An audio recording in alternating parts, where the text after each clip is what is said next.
Thank you very much for having me. So I am executive director of a new think tank called the Global Catastrophic Risk Institute. The organization is just about 2 years old right now. We work across a broad range of global catastrophic risks, including climate change. I'll go into a little bit more detail on our work in a bit. We are, as I'll discuss, a completely geographically decentralized organization. We have no centralized office.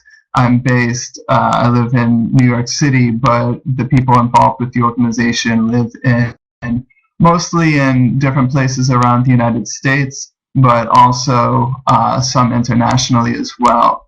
And then meanwhile, we collaborate with a lot of different people around the world. And for us,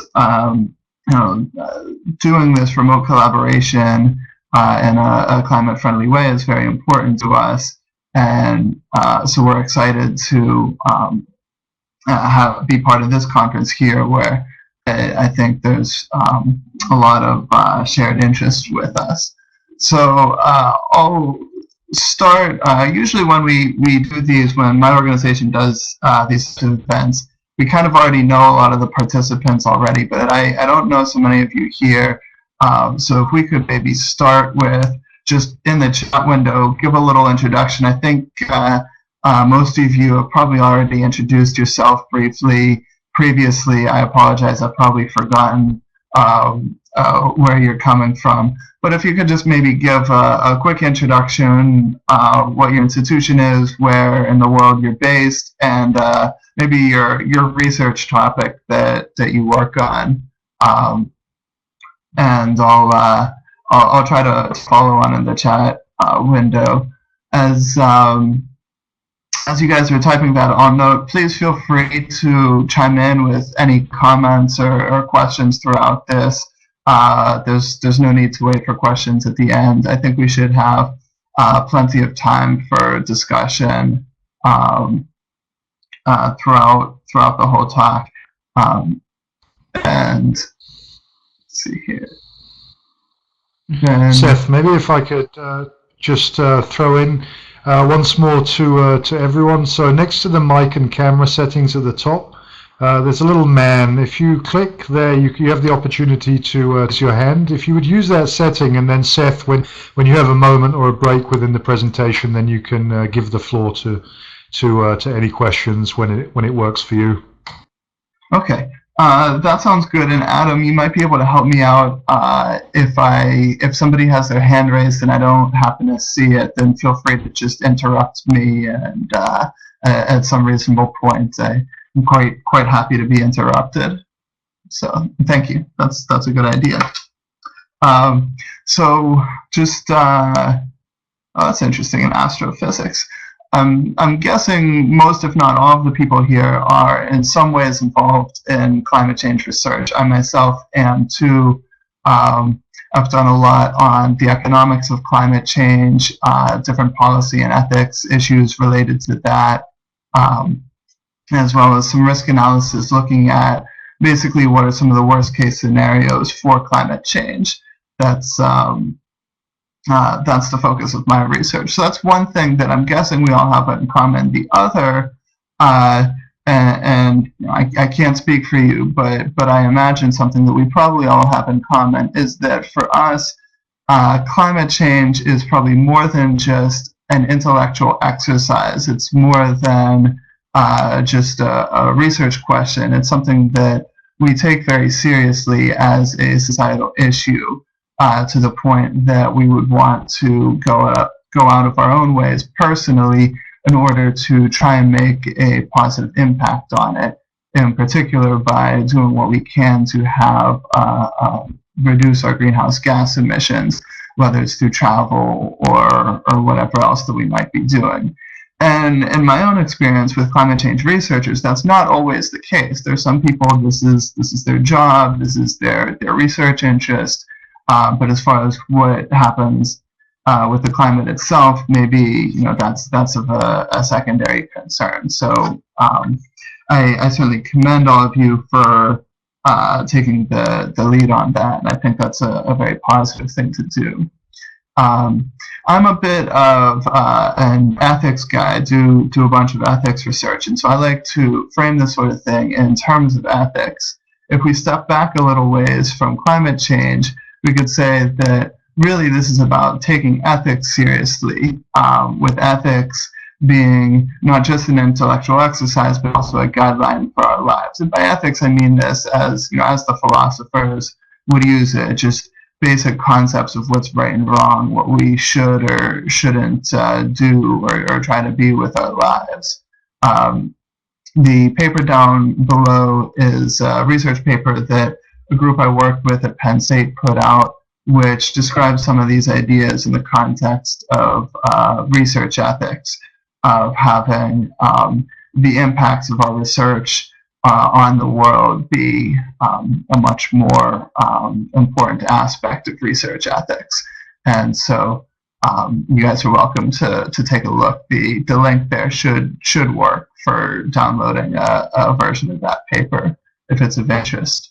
But yeah, it's something that is very central to both myself personally and also to our organization, the Global Catastrophic Risk Institute, where we want to do very high quality research, but at the same time we want the research to have a positive impact on the world, and in particular the issues that we work on. To say a little bit more about global catastrophic risk, to give you a sense for where we're coming from, it's motivated by a few ethics considerations. Three things really get to the heart of it. One is this idea of trying to make the world a better place with the work that we do both professionally and personally. Two is in terms of how we define making the world a better place, what it means for the world to be better. It would involve valuing whatever it is we value, doing so equally across space and time. So this would be if we care about people, we care about people just as much if they live in New York or in London or in Nigeria, New Zealand, or anywhere else in the world, saying that all people's lives are worth about the same, both across space as well as across time into future generations. This is very important for climate change because climate change is, of course, both a global issue and a very long-term issue. If you only care about the here and now and don't really care about what goes on broader, climate change is maybe not that important, because most of the impacts of climate change happen not where you are and not this day or this year. It happens over much broader scales. And then the third thing is about uncertainty. We don't know exactly what the impacts of climate change will be.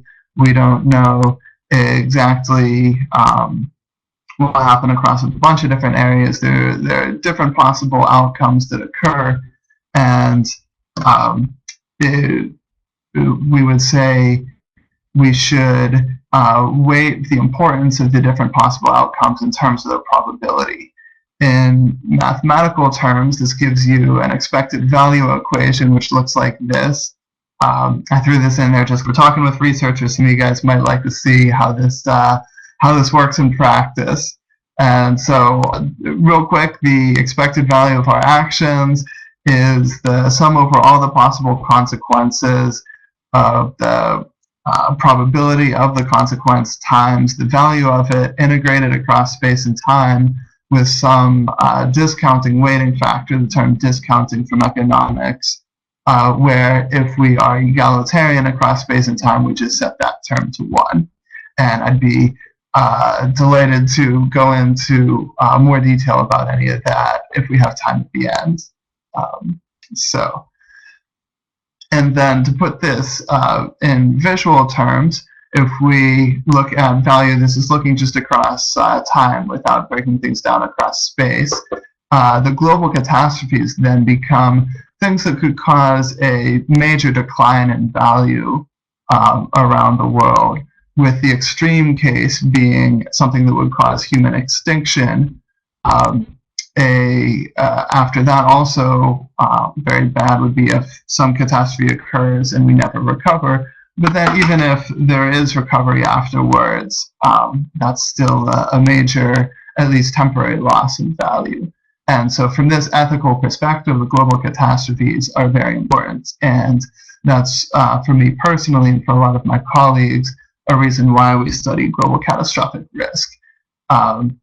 This is of interest for climate change. Some of you guys might have seen, for example, the recent research on planetary boundaries, the idea of shifting the planet into completely different states.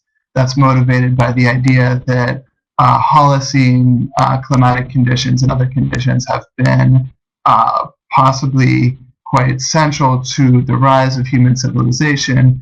If we shift out of these Holocene conditions, then potentially we could have this sort of global catastrophe that even if it does not result in outright human extinction, then it could still end up in maybe some major, even permanent problem for human civilization.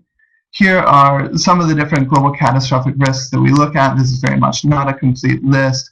Climate change is absolutely on the list, as are some other environmental threats and some other things that are not immediately about the environment. As I'll mention, nuclear war is actually very much an environmental threat as well as a political or military threat.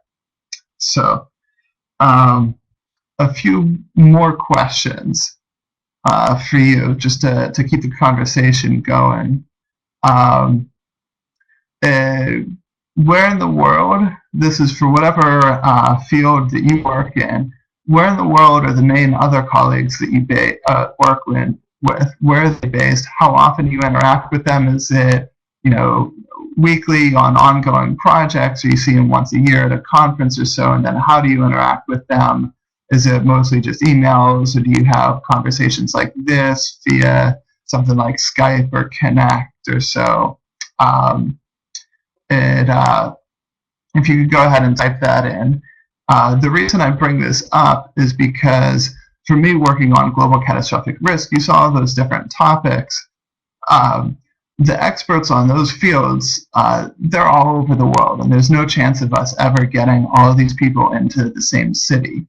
And so that gets to the heart of why we structured the Global Catastrophic Risk Institute as a geographically decentralized organization.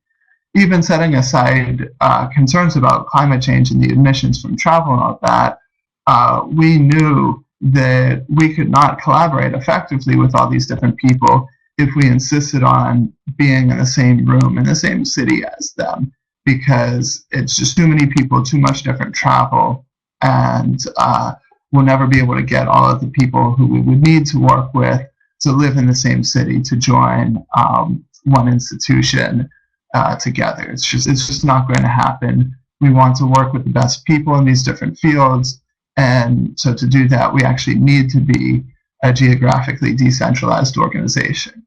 I'll say more about that in a second. Meanwhile, I see we have a question here. Why is artificial intelligence a catastrophic risk? That's a very good question. I'll actually share with you a paper that I did on this a few years back. Let me just pull it up from my website real quick and paste that in there.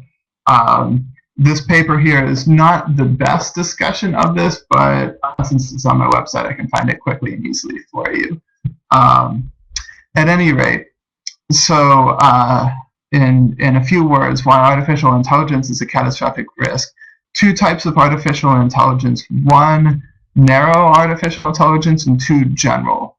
Pretty much all of the artificial intelligence that we see these days is narrow. This would be anything from a Google web search, which is an AI for searching the web. It does that one narrow task and that's it, to also say the computers that play chess, or the Watson computer that just won at Jeopardy. They do one narrow task. that's not so much what we're worried about as a catastrophic risk. There is, meanwhile, an active line of research on what's called general artificial intelligence to try and have general intelligence just like human beings do. And the idea is that potentially at some point in time, the artificial intelligence would actually become smarter than we are and actually outsmart us and maybe take over the world and even kill us all. Here, I just remembered I have a little article that's reviewing a new book about this in Scientific American. That's probably the better one to read if you're interested in learning more about that topic. And I'll leave it at that for now. So, just reading the comments here, see landscape planners spread all over the world, conferences a few times a year. Then see for in New Zealand, Skype frequently. Okay, yeah, that's very good. That's similar to what we have. We have some research conferences. For us, the big one is the Society for Risk Analysis that meets once a year. Although a lot of the people who we want to work with don't attend that conference, and so that's a limitation for us. Okay, so moving on, our organization has worked mainly in two different formats for real-time remote interaction. Discussion groups is a fairly fixed group of people who meets on an ongoing basis. We mainly had one on nuclear war, which I'll show you in a second. And so that'll be a fairly fixed group of people. We might then collaborate on specific projects or so, and really get to know each other and interact a lot. Second, online lectures. It's kind of like a departmental seminar series. And we just got through a pretty big series of online lectures. I'll say a bit more about that. And then the third is web conferences. We've actually never done this. That's part of why I'm so excited for this event here is we've always felt like a web conference has been more ambitious than we're capable of pulling off. And so I congratulate the hosts of this event for pulling off what so far looks to be a very nice conference, all online. So first, the discussion groups. This is a little map showing some of the people who have participated in the nuclear war discussion group. One of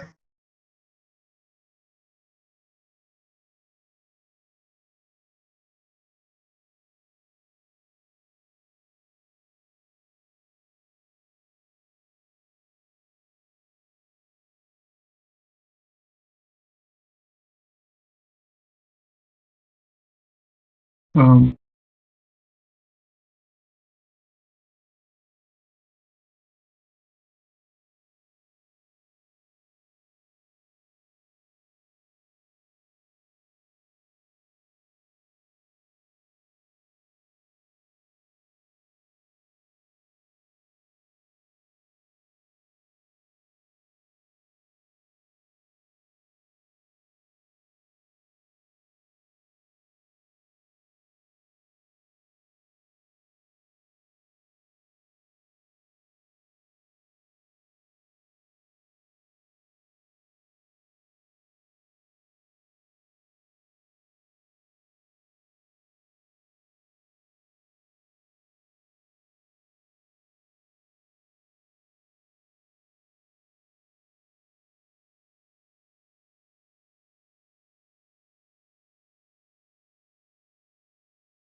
running this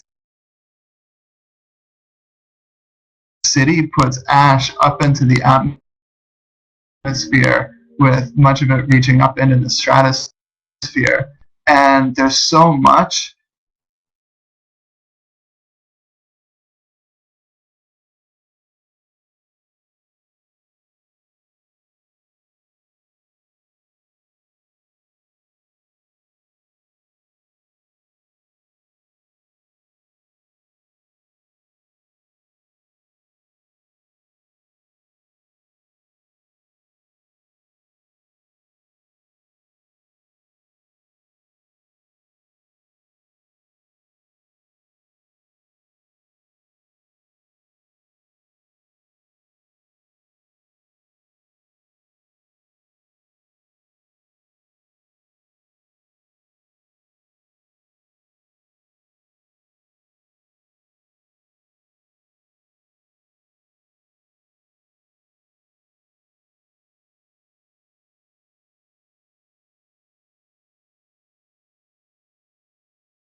also in terms of the human impact.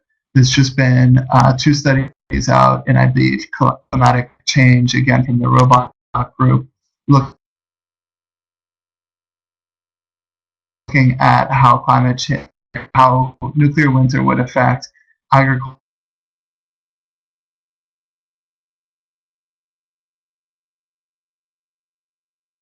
You guys are interested, or know colleagues who you think would be interested,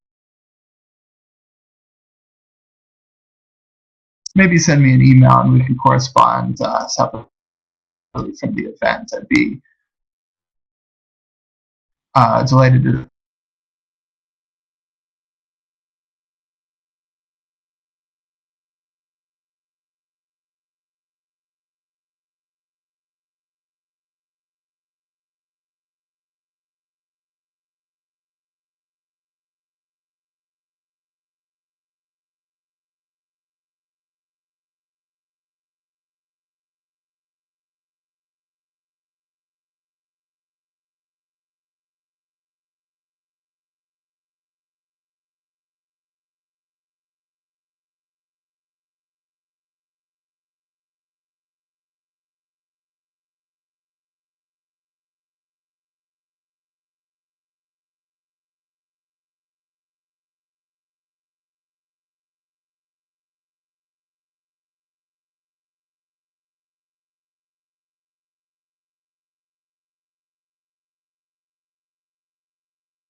discussion groups for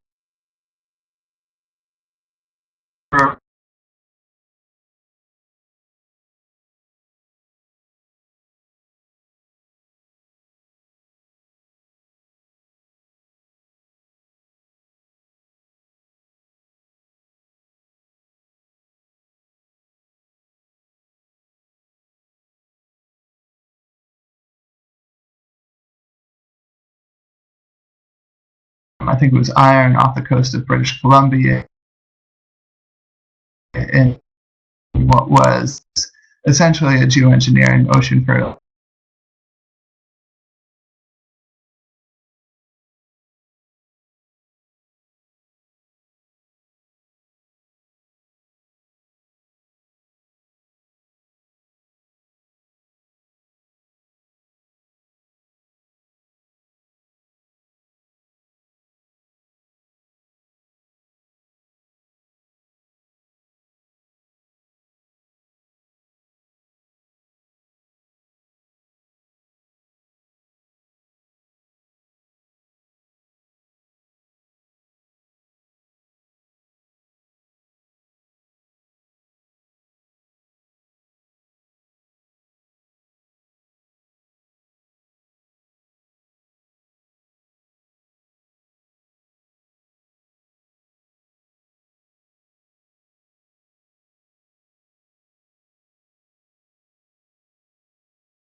Happy to participate in an online event that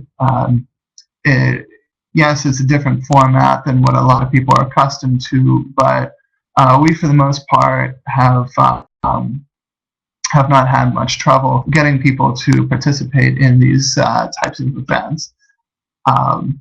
And the fact that we have these chat spaces, and thanks everyone for pasting comments and all that in the chat window, it makes actually in many ways a better conversation, a better event, because people can speak up even while the speaker is talking. And so we can have, often we've had robust conversations in the chat windows throughout the whole talk, and people will go off on a certain tangent and discuss different aspects of it without interrupting the flow of the talk. And I think that's great. I think that just makes for a more efficient, a more productive meeting.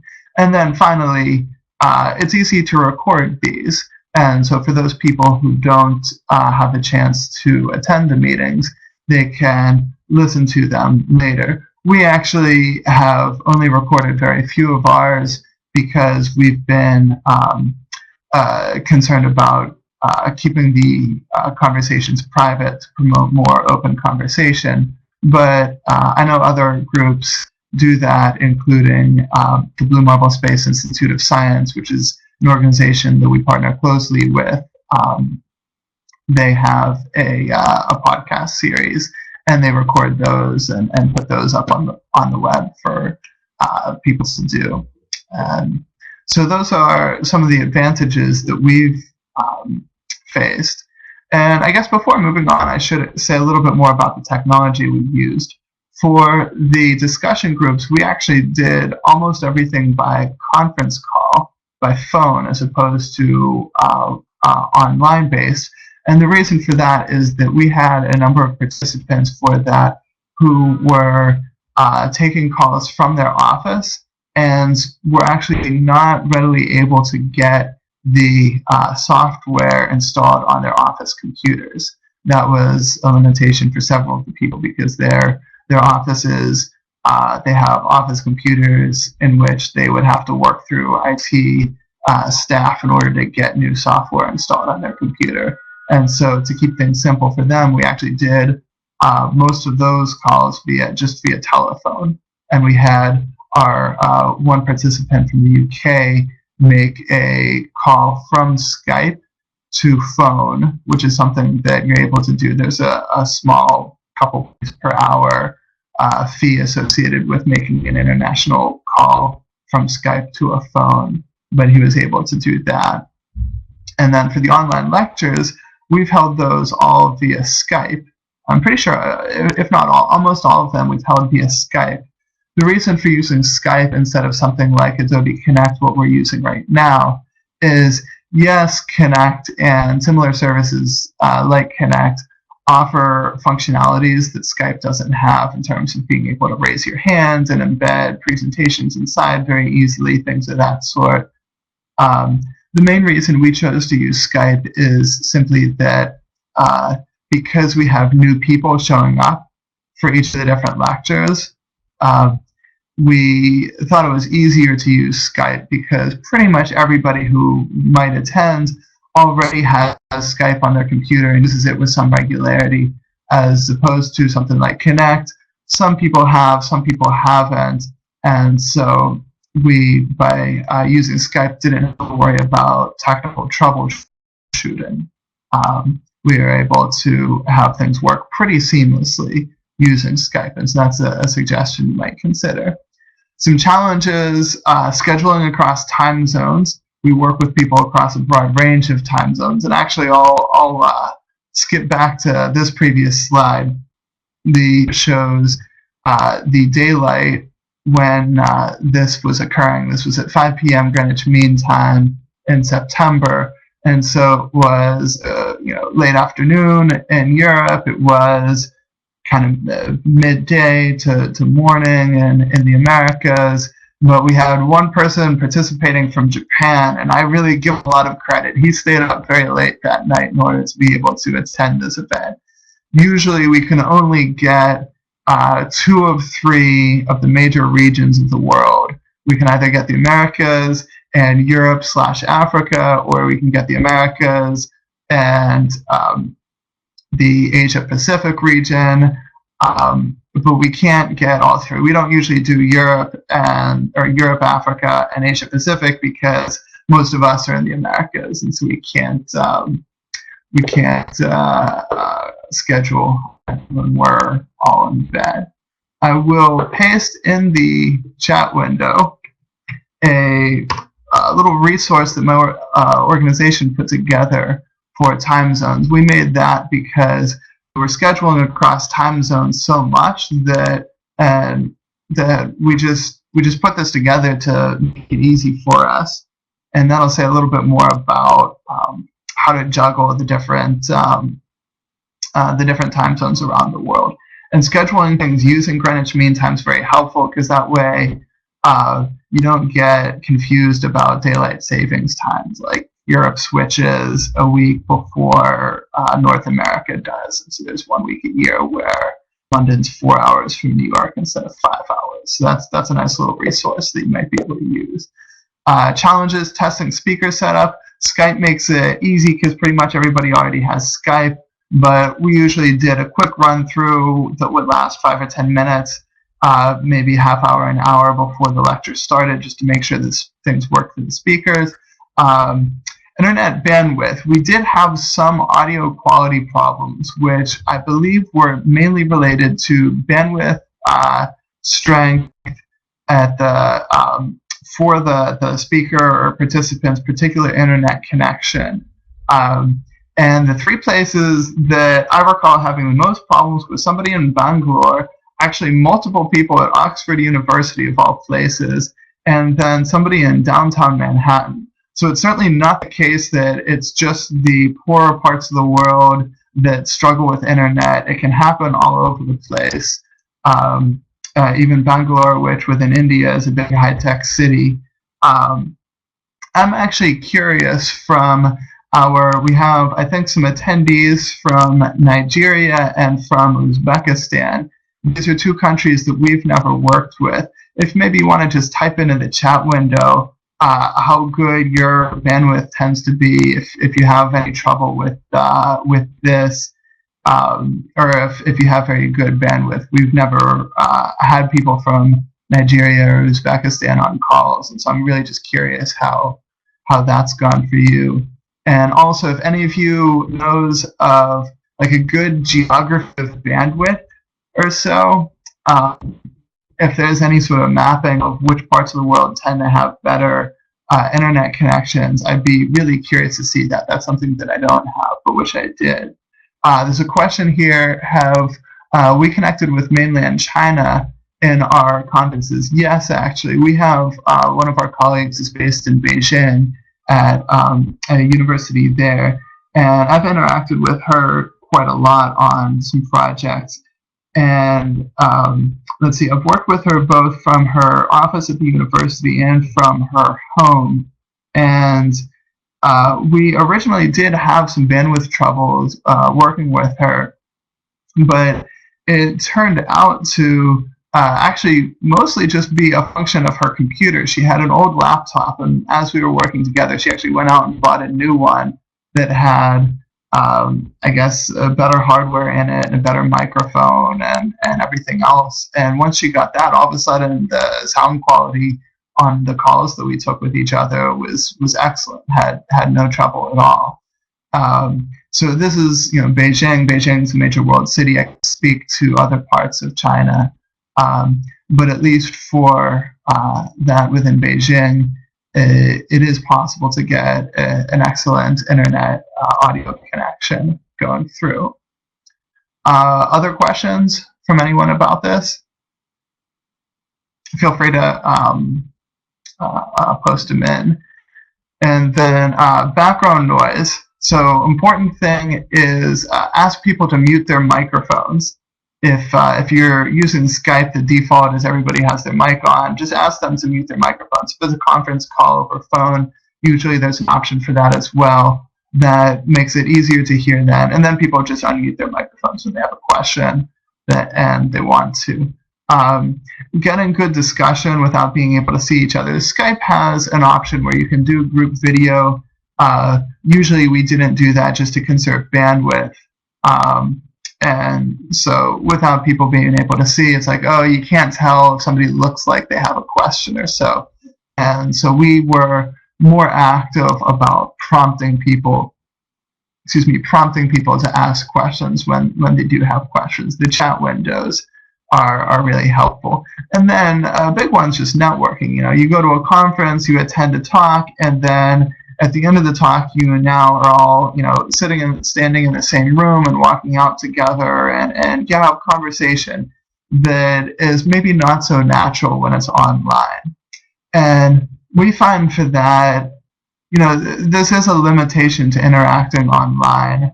It is a surmountable limitation. We are able to get past that, but it requires more active effort. Even when you're at a conference, if you want to strike up a conversation with somebody, you do need to take the initiative to go up and talk to them. But so too online, where you need to just take the initiative to speak up, whether it's in the chat window or send somebody an email or so.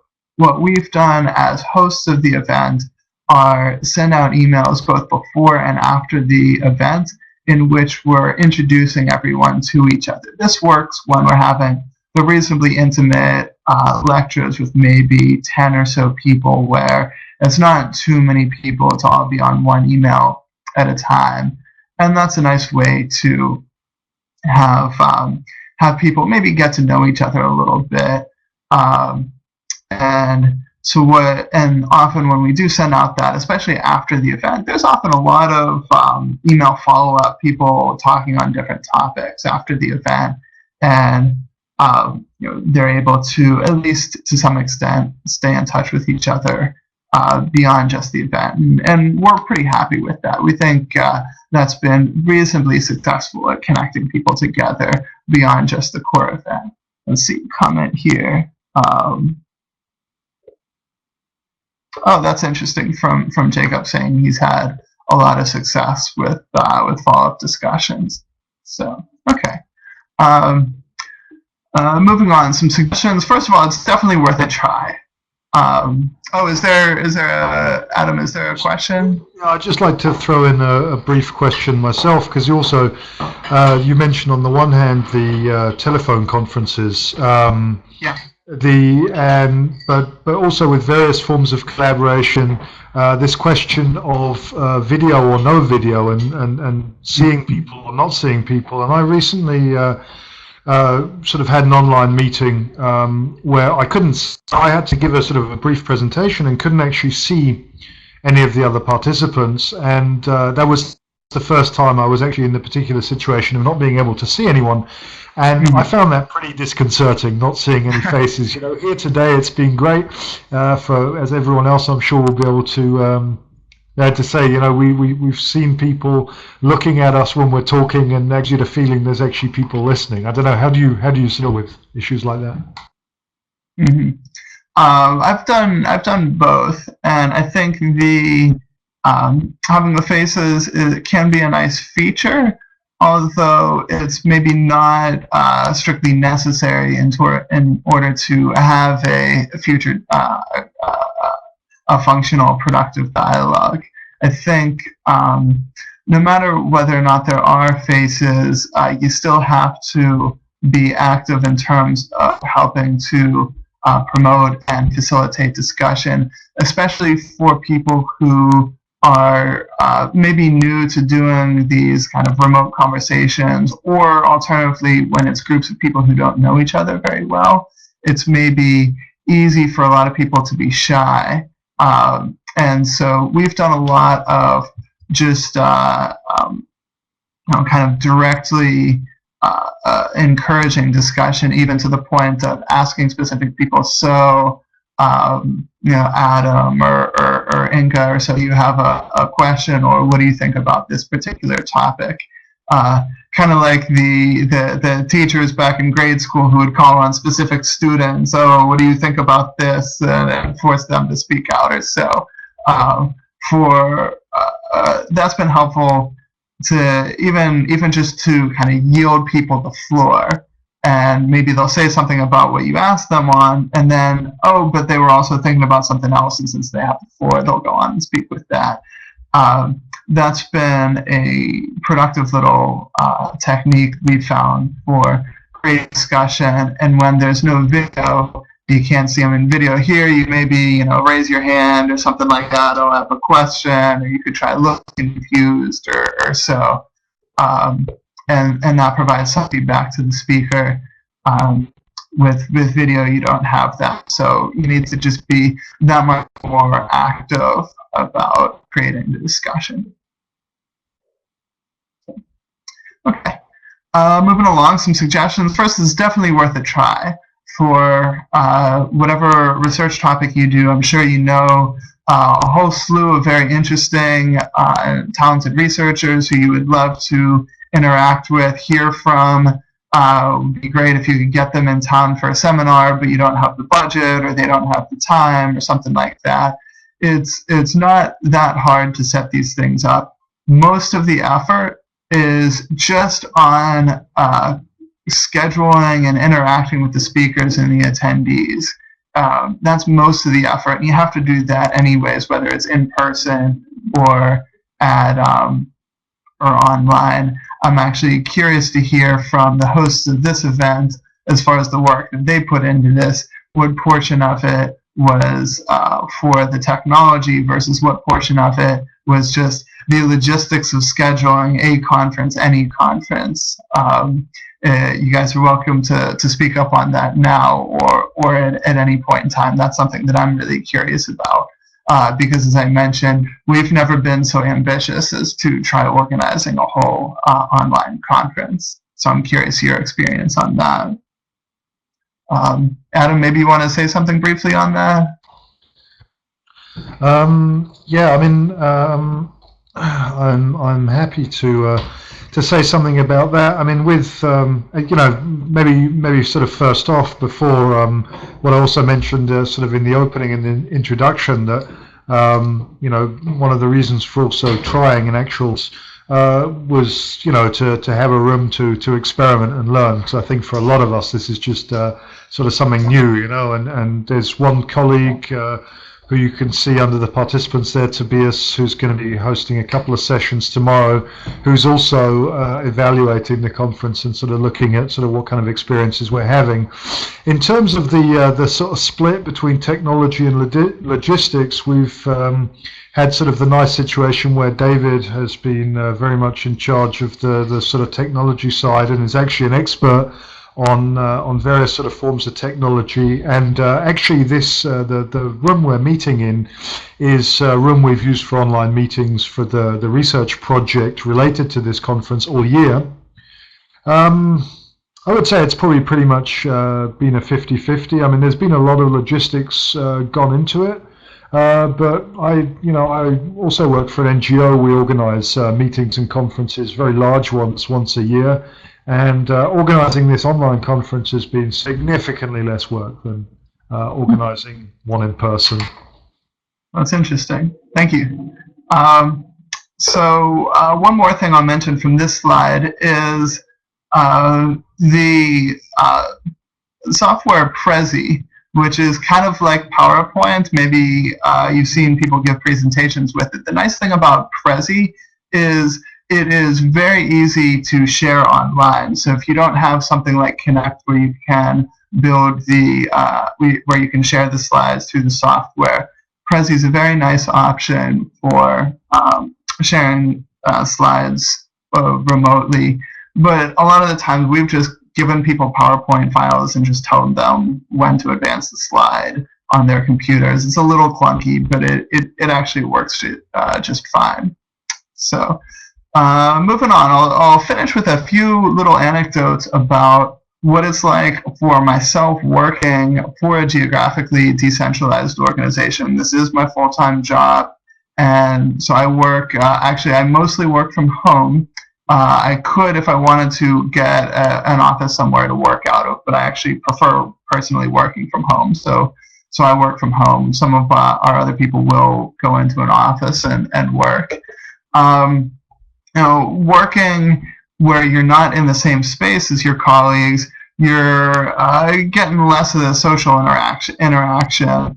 And so because of that, we have to maybe do a little bit of extra effort to give each other calls and so on, just to chat and catch up with each other. Most of our interaction is via phone and internet calls and the usual emails that everybody sends.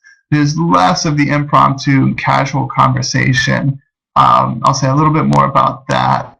And the other thing is, even when you're working remotely with people, there still is a value to being in person together with someone, anyone. A good setup, and maybe our organization will get to this point at some time, is to have a nice core of people in one place, and then plus everyone else you work with in different areas around the world. But one thing that I've done in response to this, which meshes very nicely with our philosophy of doing quality research while being engaged with the rest of the world in order to try and have a positive impact on the global catastrophic risk issues, is for me to be now more engaged locally within my city. Now, I happen to live in New York, which is a major world city, and so for me, being involved locally still involves a number of very special great opportunities for me. There's universities, Columbia, the City University of New York system, including the Bronx Community College. I'm presenting there actually later this week, which is just a short trip for me from where I live. I work with people at the United Nations, a lot of people on Wall Street. There's actually quite an active group of finance people who really care about climate change and other environmental issues, and they work hard to try and have their investment work be done in an environmentally friendly way. And so me being based in New York City, I get to be involved in that. But even if I wasn't in New York, there's always great opportunities to get involved in locally. And so what I've found is that because my colleagues who I work with on a day-to-day basis are all over the world, that's given me additional incentive and additional reason to actually be involved in the city as a whole in ways that if my colleagues were all in New York, that I probably wouldn't be. That now I take extra effort to be engaged locally, and I think that's a positive thing from this. There's let's see, a question here. I think that working in decentralized organizations is more or less efficient due to the lack of personal contact. That's a good question. I think you can go both ways. It depends on the details. So I often found, especially when I'm doing a long research project, that for me to be most productive, the most important thing I can do is hide from my colleagues as much as I can, shut myself in a room all by myself so I can just, focus and get work done. And that when I was at the university and I wanted to socialize, that's when I would go onto campus so I could bump in into my colleagues and my friends and all of that. And so I would actually get more work done when I was isolated off by myself. Yes, there in the current setup I have, there is less of the kind of casual personal interaction. The most important thing there is to just take the initiative. If I was sitting at home by myself all day, not talking to anybody, not reaching out via email, via anything, then yes, it certainly would be less efficient. But in the current setup, and in many ways is more efficient. To give you an example, one of the main people I work with goes to the office during the day, and we have our conversations at the end of the day when he's driving home from work. Now, personally, I wish he would take the subway instead of driving, but at any rate, he is in his car, and so we have conversations when he's not doing anything else other than driving. I hope he's paying close enough attention to the road so he doesn't have any traffic problems. But he might be driving, and I might be, I don't know, sweeping my floor or something like that. And so it's actually a little bit more efficient in that regard. I think it can go both ways. As an organization, I feel like we've been reasonably productive. I think research has gone well. The most important thing is, just your ability to focus on the research topics and work with good people on them. And I think that can happen regardless of whether it's in person or online. One other thing I'll mention about this, about being in different places, is now if there's some event going on in some other city, I can actually go send someone else to that event. So, for example, one of our colleagues is in San Francisco, and there's a number of different things going on in San Francisco, including some stuff related to the artificial intelligence that we were talking about. And so I might send him to go attend an event that I would never bother flying out to San Francisco to attend, even if I didn't care about the greenhouse gas emissions or the money or anything like that. It's just not worth the effort to fly across the country to go to some event. But he's already there. I can say, hey, Grant, why don't you go check this event out? He's like, yeah, sure, that sounds nice. And so he goes and attends an event that I otherwise wouldn't have the chance to do. That's a really nice attribute of this that we get a lot of mileage out of. And so I'll end there. So in summary, this can be, I would say, at least as productive. It isn't necessarily that. It depends on how you pull it off. You don't need a place-based home in order to succeed as a research organization, but at the same time, place still does matter. Being in the same place as each other, both for social and for professional purposes, really does have a lot of benefits. And so I'll stop there. Be happy to take any further comments or questions that anyone has, and certainly thank you for all the comments and questions that we've had along the way. Let's see, Jacob saying travel to conferences even more valuable working for a virtual institute too. I'm actually curious to hear, Jacob, if you want to, if we can give you the floor to speak up. I'm actually curious if maybe you want to say a little bit more about your experience. Jacob's one of the leaders of the Blue Mobile Space Institute of Science, which is a virtual research institute for astrobiology. He and I have worked closely on a number of different topics for a few years. Jacob, is your mic on? I think so. Can you hear me? Yeah, yeah. Okay, great. Hey, thanks for organizing this conference first. This is really great. I won't, belabor the point. I kind of am in a similar situation with Seth. Do a lot of my work from home. Travel when I can to meet various colleagues. Do a lot of video conferencing, audio conferencing, and such. And I just meant that for me, it's even more valuable now to get to a conference. I'm a climate modeler and astrobiologist, so for me, the two main conferences I go to will be the American Geophysical Union Conference, which is once a year in San Francisco. I may not go every year, but when I do, it's literally 20,000 some geophysicists, geoscientists from all over the world, as many of you obviously know. It's an excellent chance to meet many people that you would otherwise not see. And even if you've been talking to them online, it's a good chance to just make that face-to-face connection that helps the next year of online meetings to be just a little bit more friendly. And I also go to AbSciCon, Astrobiology Science Conference. That was a lot of what inspired me to work as a virtual institute. There's NASA Astrobiology Institute has invested a lot in technology to help create nodes of universities that all work virtually. The Virtual Planetary Laboratory, now based at the University of Washington, is a virtual institute that brings together planetary scientists from all over the country and world. And so there's been a lot of that as a model from astrobiology that I've sort of taken, and Seth and I have talked about. And I think it's great that this sort of model is becoming more prevalent in science for all the reasons we've discussed and we'll discuss in the coming weeks. So that's all I have to say. Okay, thanks, Jacob.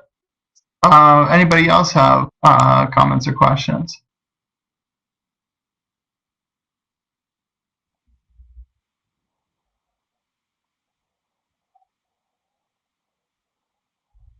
Okay, Adam, should we wrap up the session then?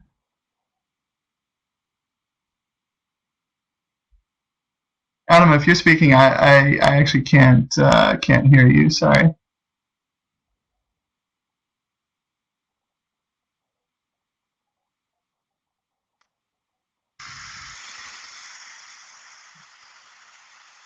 Yeah. Okay, he's typing it. Yeah, I will say this is one aspect of doing this is you have to get good at troubleshooting technical glitches on the fly a little bit.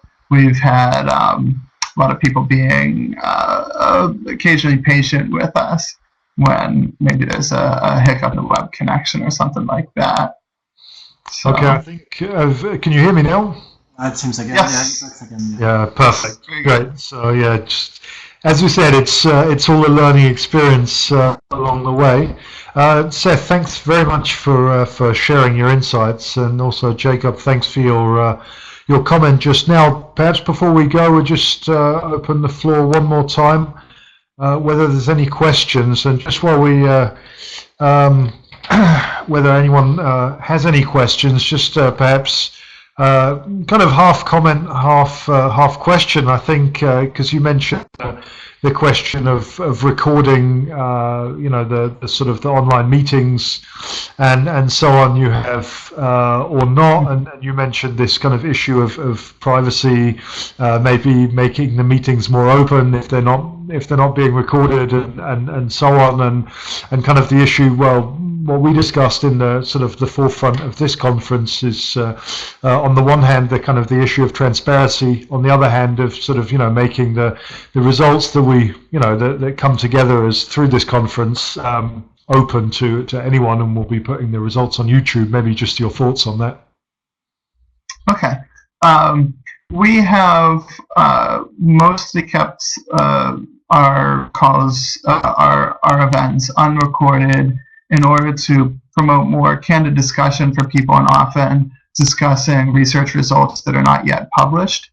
And so we've had a number of circumstances where people have wanted to, they were okay with presenting things as long as it wasn't recorded. Another is